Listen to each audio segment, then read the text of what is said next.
ഓം ശാന്തി 7/1/2026 പ്രഭാതമുരളി മധുബൻ. മധുരമായ കുട്ടികളെ, ഒരിക്കലും നിയമം കയ്യിലെടുക്കരുത്. അഥവാ ആരുടെ കയ്യിൽ നിന്നെങ്കിലും തെറ്റ് സംഭവിക്കുകയാണെങ്കിൽ ബാബയ്ക്ക് റിപ്പോർട്ട് ചെയ്യൂ. ബാബ ജാഗ്രത നൽകും. ചോദ്യം: ബാബ ഏത് കരാറാണ് എടുത്തിട്ടുള്ളത്? ഉത്തരം: കുട്ടികളുടെ അവഗുണങ്ങളെ ഇല്ലാതാക്കാനുള്ള കരാർ ഒരു ബാബ തന്നെയാണ് എടുത്തിട്ടുള്ളത്. കുട്ടികളുടെ കുറവുകൾ ബാബ കേൾക്കുന്നു. അതിനാൽ അത് ഇല്ലാതാക്കുന്നതിനു വേണ്ടി സ്നേഹത്തോടെ മനസ്സിലാക്കി കൊടുക്കുന്നു. അഥവാ നിങ്ങൾ കുട്ടികൾ ആരുടെയെങ്കിലും കുറവുകളെ കാണുകയാണെങ്കിൽ പോലും നിങ്ങൾ നിയമം കയ്യിലെടുക്കരുത്. നിയമം കയ്യിലെടുക്കുക എന്നതും തെറ്റാണ്. ഓം ശാന്തി. മധുരമധുരമായ ആത്മീയ കുട്ടികൾ വരുന്നത് തന്നെ ബാബയിൽ നിന്ന് റീഫ്രഷ് ആകുന്നതിന് വേണ്ടിയാണ്. എന്തുകൊണ്ടെന്നാൽ കുട്ടികൾക്കറിയാം, പരിധിയില്ലാത്ത ബാബയിൽ നിന്നും പരിധിയില്ലാത്ത വിശ്വത്തിന്റെ ചക്രവർത്തി പദവി നേടണം. ഇതൊരിക്കലും മറക്കാൻ പാടില്ല. എന്നാൽ മറന്നുപോകുന്നു. മായ മറപ്പിക്കുന്നു. അഥവാ മറക്കുന്നില്ലെങ്കിൽ വളരെ സന്തോഷമുണ്ടായിരിക്കും. ബാബ മനസ്സിലാക്കി തരുന്നു, കുട്ടികളെ, ഈ ബാഡ്ജ് ഇടയ്ക്കിടയ്ക്ക് നോക്കിക്കൊണ്ടിരിക്കൂ. ചിത്രങ്ങളെയും നോക്കിക്കൊണ്ടിരിക്കൂ. ചുറ്റിക്കറങ്ങുമ്പോഴും ബാഡ്ജ് നോക്കിക്കൊണ്ടിരിക്കുകയാണെങ്കിൽ അറിയാൻ സാധിക്കും. ബാബയിലൂടെ, ബാബയുടെ ഓർമ്മയിൽ നമ്മൾ ഇങ്ങനെയായി മാറുന്നു.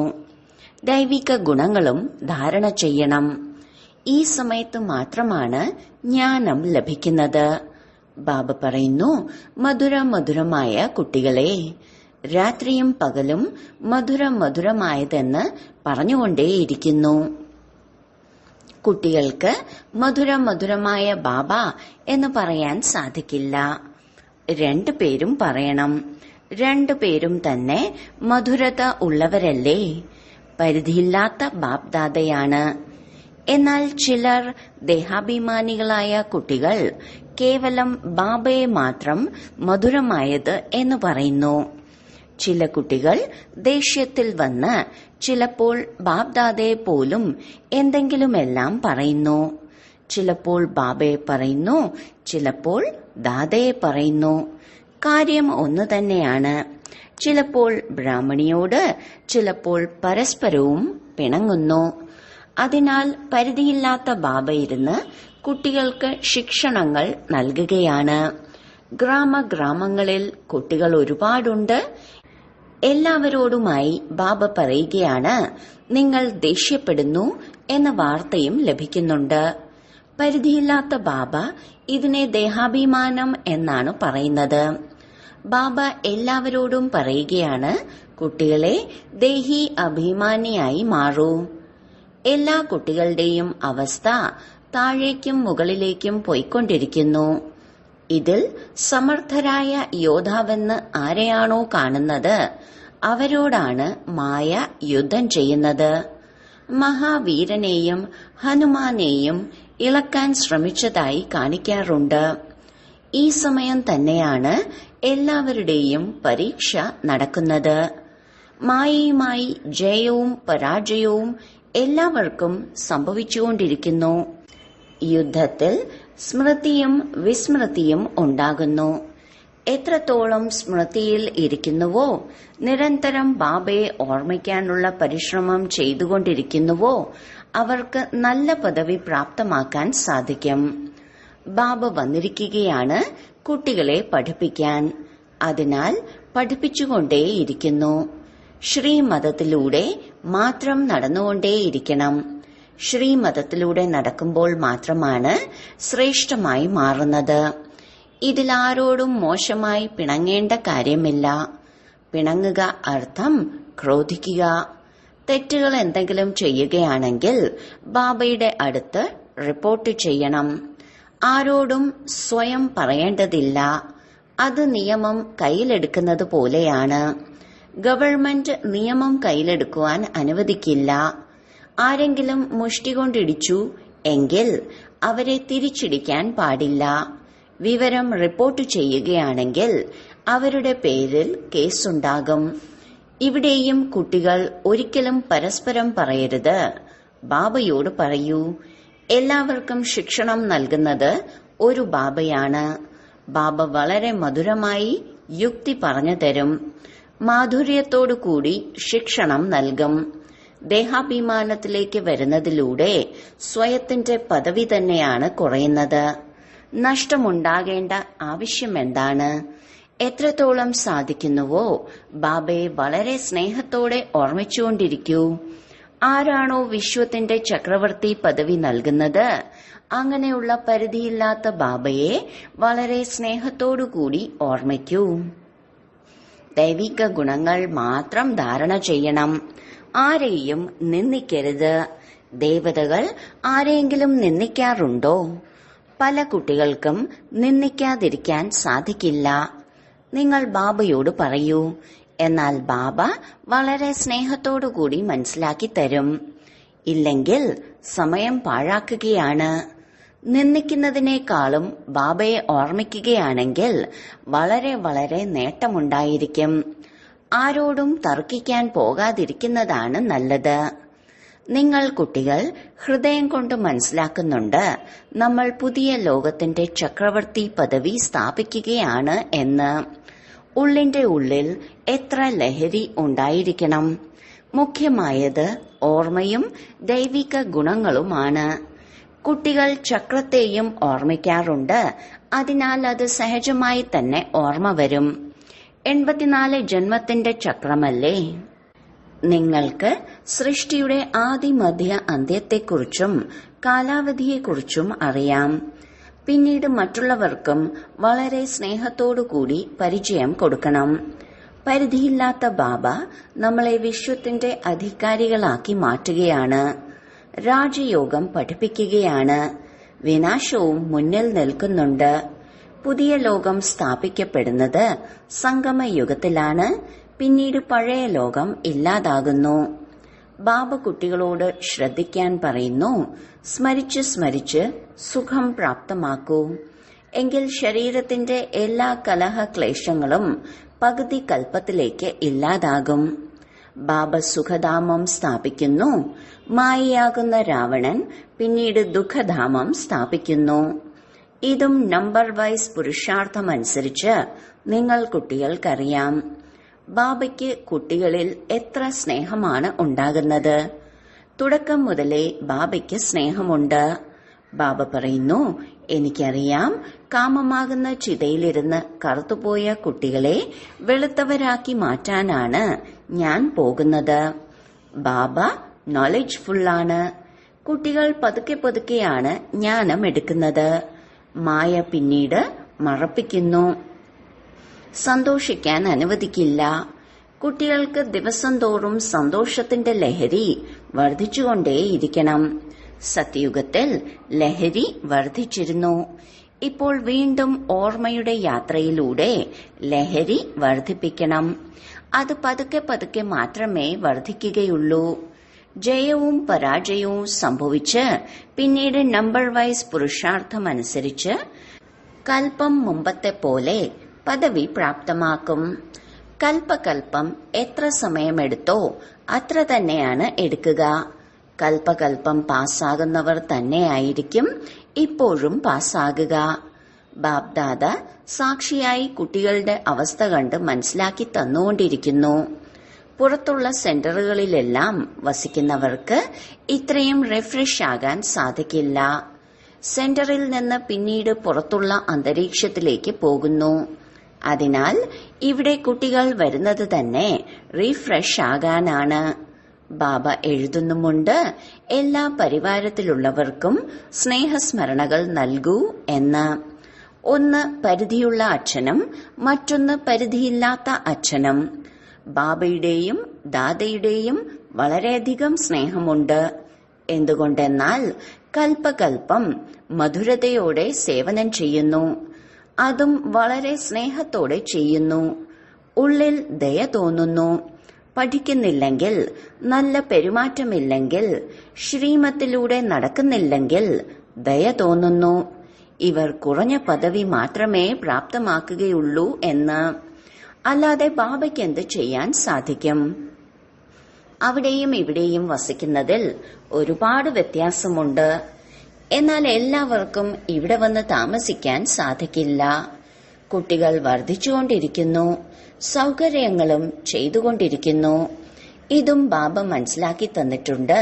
ഈ ആബു വളരെ വലിയ തീർത്ഥസ്ഥാനമാണ്. ബാബ പറയുന്നു, ഞാൻ ഈ ആബുവിൽ വന്നാണ് മുഴുവൻ സൃഷ്ടിയെയും 5 തത്വങ്ങൾ സഹിതം എല്ലാവരെയും പവിത്രമാക്കി മാറ്റുന്നത്. എത്ര സേവനമാണ്! ഒരു ബാബ മാത്രമാണ് എല്ലാവരുടെയും സദ്ഗതി ചെയ്യുന്നത്. അതും ഒരുപാട് തവണ ചെയ്തിട്ടുണ്ട്. ഇത് അറിഞ്ഞുകൊണ്ടും മറന്നുപോകുന്നു. ബാബ പറയുന്നു, മായ വളരെ ശക്തിശാലിയാണ്. പകുതി കൽപ്പം മായയുടെ രാജ്യമായിരുന്നു. മായ തോൽപ്പിക്കുന്നു. പിന്നീട് ബാബ വന്ന് എഴുന്നേൽപ്പിച്ചു നിർത്തുന്നു. ഒരുപാട് എഴുതുന്നുണ്ട്, ബാബ ഞങ്ങൾ വീണുപോയി.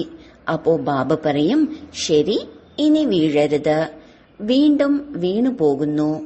വീണുപോയി കഴിഞ്ഞാൽ പിന്നെ കയറുന്നത് തന്നെ ഉപേക്ഷിക്കുന്നു. എത്ര മുറിവേൽക്കുകയാണ്! എല്ലാവർക്കും പറ്റുന്നു. എല്ലാത്തിന്റെയും ആധാരം പഠിപ്പിലാണ്. പഠിപ്പിൽ യോഗവുമുണ്ട്. ഇന്നയാൾ എന്നെ ഈ കാര്യം പഠിപ്പിക്കുകയാണ്. ഇപ്പോൾ നിങ്ങൾ മനസ്സിലാക്കുന്നു, ബാബ നമ്മളെ പഠിപ്പിക്കുകയാണ്. ഇവിടെ നിങ്ങൾ ഒരുപാട് റിഫ്രഷ് ആകുന്നു. മഹിമയുമുണ്ട്. നമ്മളെ നിന്ദിക്കുന്നവർ ആരാണെങ്കിലും അവർ നമ്മുടെ മിത്രം തന്നെയാണ്. ഭഗവാന്റെ വാക്കുകളാണ്, എന്നെ ഒരുപാട് ഗ്ലാനി ചെയ്തിട്ടുണ്ട്, എന്നിട്ടും ഞാൻ വന്ന് മിത്രമാക്കി മാറ്റുന്നു. എത്രയാണ് നിന്ദിക്കുന്നത്? എങ്കിലും ബാബ വന്ന് മനസ്സിലാക്കുന്നു, എല്ലാവരും എന്റെ കുട്ടികളാണ്. എനിക്ക് എത്രയാണ് കുട്ടികളോട് പ്രീതിയുള്ളത്. നിന്ദിക്കുക എന്നത് നല്ലതല്ല. ഈ സമയം വളരെയധികം ശ്രദ്ധിക്കണം. ഭിന്ന ഭിന്ന അവസ്ഥകളുള്ള കുട്ടികളാണ് ഉള്ളത്. എല്ലാവരും പുരുഷാർത്ഥം ചെയ്തുകൊണ്ടിരിക്കുന്നു. ഏതെങ്കിലും തെറ്റ് സംഭവിക്കുകയാണെങ്കിൽ പുരുഷാർത്ഥം ചെയ്ത് തെറ്റ് ചെയ്യാത്തവരായി മാറണം. മായ എല്ലാവരെ കൊണ്ടും തെറ്റ് ചെയ്യിക്കുന്നു. യുദ്ധമല്ലേ? ചില സമയത്ത് വീഴ്ത്തുന്ന തരത്തിലുള്ള മുറിവേൽക്കുന്നു. ബാബ ശ്രദ്ധിക്കാൻ പറയുന്നു, കുട്ടികളെ, ഇങ്ങനെ തോൽക്കുന്നതിലൂടെ സമ്പാദിച്ച സമ്പാദ്യമെല്ലാം ഇല്ലാതാകും. 5 നിലയിൽ നിന്ന് വീണുപോകുന്നു. പറയുന്നു, ബാബ ഇങ്ങനെയുള്ള തെറ്റ് ഇനി ഒരിക്കലും ഉണ്ടാവില്ല. ഇപ്പോൾ ക്ഷമിക്കൂ. ബാബ എന്ത് ക്ഷമിക്കും? ബാബ പറയും, പുരുഷാർത്ഥം ചെയ്യൂ. ബാബയ്ക്കറിയാം മായ വളരെ ശക്തിശാലിയാണ് എന്ന്. ഒരുപാട് പേരെ തോൽപ്പിക്കും. ടീച്ചറുടെ ജോലിയാണ് തെറ്റിനെക്കുറിച്ച് ശിക്ഷണം നൽകി തെറ്റില്ലാത്തവരാക്കി മാറ്റുക. ആരെങ്കിലും തെറ്റ് ചെയ്തിട്ടുണ്ടെങ്കിൽ ആ തെറ്റ് തന്നെ അവരിൽ നിന്ന് ആവർത്തിച്ചുകൊണ്ടിരിക്കും എന്നില്ല. മഹിമ നല്ല ഗുണങ്ങൾക്കാണ്. തെറ്റിന്റെ മഹിമ പാടാറില്ല. അവിനാശിയായ വൈദ്യൻ ഒരേ ഒരു ബാബയാണ്. ബാബ ഔഷധം നൽകും. നിങ്ങൾ കുട്ടികൾ എന്തിനാണ് നിയമം കയ്യിലെടുക്കുന്നത്? ക്രോധത്തിന്റെ അംശമുള്ളവർ ഗ്ലാനി തന്നെ ചെയ്തുകൊണ്ടിരിക്കും. തിരുത്തേണ്ടത് ബാബയുടെ കർത്തവ്യമാണ്. നിങ്ങൾ ആരെയും മാറ്റാനുള്ളവരല്ലല്ലോ. ചിലരിൽ ക്രോധത്തിന്റെ ഭൂതമുണ്ട്. സ്വയം ഇരുന്ന് ആരുടെയെങ്കിലും ഗ്ലാനി ചെയ്യുന്നു. അർത്ഥം അവനവന്റെ കയ്യിൽ നിയമമെടുക്കുന്നു എന്നാണ്. ഇതിലൂടെ അവർ മാറില്ല. ഒന്നുകൂടി മോശമായി മാറും. ഉപ്പുവെള്ളമായി മാറും. എല്ലാ കുട്ടികൾക്കും വേണ്ടി ഒരു ബാബയുണ്ട്. നിയമം കയ്യിലെടുത്ത് ആരെയെങ്കിലും ഗ്ലാനി ചെയ്യുക എന്നത് വലിയ തെറ്റാണ്. എല്ലാവരിലും എന്തെങ്കിലുമൊക്കെ ന്യൂനതകൾ ഉണ്ടാകും. എല്ലാവരും സമ്പൂർണമായി മാറിയിട്ടില്ല. എല്ലാവരും ശ്രീമത്തിലൂടെ പരിവർത്തനപ്പെട്ടുകൊണ്ടിരിക്കുകയാണ്. അവസാനമാണ് സമ്പൂർണമായി മാറേണ്ടത്. ഈ സമയം എല്ലാവരും പുരുഷാർത്ഥികളാണ്. ബാബ സദാ അചഞ്ചലമായി ഇരിക്കുന്നു. കുട്ടികൾക്ക് സ്നേഹത്തോടുകൂടി ശിക്ഷണം നൽകിക്കൊണ്ടിരിക്കുന്നു. ശിക്ഷണം നൽകുക എന്നത് ബാബയുടെ കർത്തവ്യമാണ്. പിന്നീട് ആ ശിക്ഷണപ്രകാരം നടക്കുകയും നടക്കാതിരിക്കുകയും ചെയ്യുന്നത് അവരുടെ ഭാഗ്യം. എത്ര പദവിയാണ് കുറഞ്ഞു പോകുന്നത്. ശ്രീമത്തിലൂടെ നടക്കാത്തത് കാരണം എന്തെങ്കിലും തെറ്റ് ചെയ്യുകയാണെങ്കിൽ പദവി ഭ്രഷ്ടമായി പോകും. മനസ്സ് ഉള്ളിൽ കുത്തിക്കൊണ്ടിരിക്കും. നമ്മൾ ഈ തെറ്റ് ചെയ്തു, നമുക്ക് ഒരുപാട് പരിശ്രമിക്കേണ്ടി വരുന്നു. ആരുടെയെങ്കിലും അവഗുണങ്ങൾ കാണുകയാണെങ്കിൽ ബാബയ്ക്ക് കേൾപ്പിക്കണം. എല്ലാവരെയും കേൾപ്പിക്കുന്നത് ദേഹാഭിമാനമാണ്. ബാബയെ ഓർമ്മിക്കുന്നില്ല. അവ്യഭിചാരിയായി മാറണമല്ലോ. ഒരാളെ കേൾപ്പിക്കുകയാണെങ്കിൽ അവർ പെട്ടെന്ന് തന്നെ പരിവർത്തനപ്പെടും. പരിവർത്തനപ്പെടുത്തുന്നത് ഒരു ബാബയാണ്. ബാക്കി എല്ലാവരും പരിവർത്തനപ്പെടാത്തവരാണ്. എന്നാൽ മായ തല തിരിക്കുന്നു. ബാബ ഒരു വശത്തേക്ക് മുഖം തിരിപ്പിക്കുന്നു, മായ പിന്നീട് തന്റെ വശത്തേക്ക് തിരിപ്പിക്കുന്നു. ബാബ വന്നിരിക്കുന്നത് തന്നെ പരിവർത്തനപ്പെടുത്തി മനുഷ്യനിൽ നിന്ന് ദേവതയാക്കി മാറ്റാനാണ്. ബാക്കി എല്ലായിടത്തും ചെന്ന് ആരുടെയെങ്കിലും പേര് മോശമാക്കി മാറ്റുക എന്നത് നിയമവിരുദ്ധമാണ്. നിങ്ങൾ ശിവബാബയെ ഓർമ്മിക്കൂ. തീരുമാനവും ബാബയുടെ അടുത്തല്ലേ ഉള്ളത്. കർമ്മത്തിന്റെ ഫലവും ബാബയാണ് നൽകുന്നത്. ഡ്രാമയിലുണ്ടെങ്കിൽ ആരുടെയെങ്കിലും പേര് എടുത്തു പറയണമല്ലോ. ബാബ കുട്ടികൾക്ക് എല്ലാ കാര്യങ്ങളും മനസ്സിലാക്കി തന്നുകൊണ്ടിരിക്കുന്നു. നിങ്ങൾ എത്ര ഭാഗ്യശാലികളാണ്. എത്ര അതിഥികളാണ് വരുന്നത്. ആരുടെ അടുത്താണോ ഒരുപാട് അതിഥികൾ വരുന്നത് അവർ സന്തോഷിക്കുന്നു. ഇവർ കുട്ടികളുമാണ്, വിരുന്നുകാരുമാണ്. ടീച്ചറുടെ ബുദ്ധിയിൽ ഇതുതന്നെയാണുള്ളത്. ഞാൻ കുട്ടികളെ ദേവതയെപ്പോലെ സർവഗുണ സമ്പന്നമാക്കി മാറ്റട്ടെ എന്ന്. ഈ ഉത്തരവാദിത്വം ഡ്രാമയുടെ പദ്ധതി അനുസരിച്ച് ബാബയാണ് എടുത്തിട്ടുള്ളത്. കുട്ടികൾ മുരളി ഒരിക്കലും മുടക്കാൻ പാടില്ല. മുരളിയെക്കുറിച്ചല്ലേ പാടിയിട്ടുള്ളത്. ഒരു മുരളി മിസ്സായാൽ സ്കൂളിൽ ഹാജരില്ല എന്ന്. ഇതാണ് പരിധിയില്ലാത്ത ബാബയുടെ സ്കൂൾ. ഇതിൽ ഒരു ദിവസം പോലും മിസ്സാക്കാൻ പാടില്ല. ബാബ വന്ന് പഠിപ്പിക്കുന്നു. ലോകത്തിൽ ആർക്കും അറിയില്ലല്ലോ സ്വർഗത്തിന്റെ സ്ഥാപന എങ്ങനെയാണ് നടക്കുന്നത്. ഇതാർക്കും അറിയില്ല. നിങ്ങൾക്ക് എല്ലാം അറിയാം. ഈ പഠിപ്പ് വളരെ വളരെ അളവറ്റ സമ്പാദ്യത്തിന്റേതാണ്. ജന്മജന്മാന്തരങ്ങൾക്ക് ഈ പഠിപ്പിന്റെ ഫലം ലഭിക്കുന്നു. വിനാശത്തിന്റെ മുഴുവൻ ആധാരവും നിങ്ങളുടെ പഠിപ്പിനനുസരിച്ചാണ്. നിങ്ങളുടെ പഠിപ്പ് പൂർത്തിയായാൽ ഈ യുദ്ധം ആരംഭിക്കും. പഠിച്ചു പഠിച്ച് ബാബയെ ഓർമ്മിച്ച് എപ്പോഴാണോ പൂർണ്ണ മാർക്ക് നേടുന്നത്, പരീക്ഷയുടെ ഫലപ്രഖ്യാപനം ഉണ്ടാകുന്നത്, അപ്പോൾ യുദ്ധമുണ്ടാകുന്നു. നിങ്ങളുടെ പഠിപ്പ് പൂർത്തിയായാൽ യുദ്ധമുണ്ടാകും. ഇത് പുതിയ ലോകത്തേക്ക് വേണ്ടിയുള്ള പുതിയ ജ്ഞാനമാണ്. അതുകൊണ്ടാണ് പാവം മനുഷ്യർ ആശയക്കുഴപ്പത്തിലാകുന്നത്. ശരി, വളരെ കാലത്തെ വേർപാടിന് ശേഷം തിരികെ കിട്ടിയ മധുരമധുരമായ കുട്ടികൾക്ക് മാതാവും പിതാവുമായ ബാബ്ദാദയുടെ സ്നേഹസ്മരണകളും സുപ്രഭാതവും. ആത്മീയ അച്ഛന്റെ ആത്മീയ കുട്ടികൾക്ക് നമസ്കാരം. ധാരണയ്ക്കുള്ള മുഖ്യസാരം. 1. ആരുടെയും അവഗുണങ്ങളെ കണ്ട് അവരെ നിന്ദിക്കരുത്. ഒരു സ്ഥലത്തും ചെന്ന് അവരുടെ അവഗുണങ്ങൾ കേൾപ്പിക്കരുത്. തന്റെ മാധുര്യം ഉപേക്ഷിക്കരുത്. ക്രോധത്തിൽ വന്ന് ആരെയും നേരിടരുത്. 2. എല്ലാവരെയും നേരെയാക്കുന്നത് ഒരു ബാബയാണ്. അതിനാൽ ഒരു ബാബയോട് തന്നെ എല്ലാം കേൾപ്പിക്കണം. അവ്യഭിചാരിയായി മാറണം. മുരളി ഒരിക്കലും മുടക്കരുത്. വരദാനം. സദാ കൂട്ടുകെട്ടിന്റെ സ്മൃതിയും സാക്ഷി സ്ഥിതിയുടെ അനുഭവവും ചെയ്യുന്ന ശിവമയി ശക്തി കമ്പൈൻഡ് സ്വരൂപമായി ഭവിക്കട്ടെ. എങ്ങനെയാണോ ശരീരവും ആത്മാവും രണ്ടും ഒപ്പമൊപ്പമായിട്ടുള്ളത്, ഏതുവരെ ഈ സൃഷ്ടിയിൽ പാർട്ടുണ്ടോ അതുവരെ വേറെയാകില്ല. അതുപോലെ ശിവനും ശക്തിയും ഇത്രയും അഗാധമായ സംബന്ധമാണ് ഉള്ളത്. ആരാണോ സദാ ശിവമയി ശക്തി സ്വരൂപത്തിൽ സ്ഥിതി ചെയ്ത് മുന്നോട്ടു പോകുന്നത്, അവരുടെ ആവേശത്തിൽ മായയ്ക്ക് വിഘ്നമിടാൻ സാധിക്കില്ല. അവർ സദാ കൂട്ടുകെട്ടിന്റെയും സാക്ഷിയുടെയും സ്ഥിതിയുടെ അനുഭവം ചെയ്യുന്നു. സാകാരത്തിൽ ആരോ കൂടെയുണ്ടെന്ന അനുഭവം ഉണ്ടാകുന്നു. സ്ലോഗൻ: നിർവിഘ്നവും ഏകരസവുമായ സ്ഥിതിയുടെ അനുഭവം ചെയ്യുന്നതിന് വേണ്ടി ഏകാഗ്രതയുടെ അഭ്യാസം ചെയ്യൂ.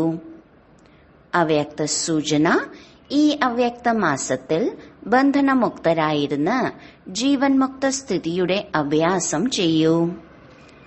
സ്വയത്തെ വർത്തമാന സമയത്ത് ഞാൻ ടീച്ചറാണ്, ഞാൻ വിദ്യാർത്ഥിയാണ്, ഞാൻ സേവാധാരിയാണ് ഇങ്ങനെ മനസ്സിലാക്കുന്നതിനു പകരം അമൃതവേള മുതൽ ഈ അഭ്യാസം ചെയ്യൂ.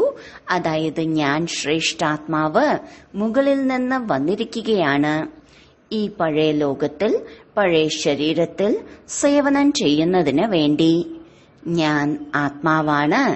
ഈ പാഠം വീണ്ടും ഉറപ്പിക്കൂ. ഞാൻ സേവാധാരിയാണ്.